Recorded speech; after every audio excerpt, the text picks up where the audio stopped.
Sir काय काय सांगायचं आम्ही आपल्याकडे एक महिला अटक करण्यात आली आहे, काय नेमकं एक महिला आहे, चाकूर तालुक्यातील महिला आहे. साधारणतः 3 वर्षापासून एका इसमाच्या सोबत ते प्रेमसंबंधात आहे. त्यापूर्वी तिचं लग्न झालं होतं. तिला जवळपास 2 मुलं आणि 2 मुली आहेत आणि प्रेमसंबंध झाल्यामुळं ती 3 वर्षापासून एक सलमान नावाच्या युवकासोबत राहत होती आणि राहत असताना ते मागील 3-4 वर्षापासून एकत्र राहतात, रिलेशनमध्ये आहेत.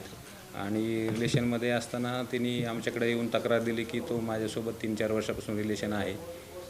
तो लग्न करा म्हणल्यानंतर त्यांनी बराच वेळ टाळाटाळ केली आणि त्याला मागील 4 वर्षामध्ये संबंध असताना त्यांच्यामध्ये शारीरिक संबंध निर्माण झाले आणि लग्न करण्यास त्यांनी नकार दिला. आणि माझ्या धर्मामध्ये आपण लग्न करू असं त्याचा एक अट घातली होती असं त्याचं म्हणणं आहे. त्या म्हणण्याप्रमाणे आपण तिची तक्रार दाखल करून घेतलेली आहे आणि तक्रारीच्या अनुसार शहानिशा करून त्याचा तपास चालू आहे.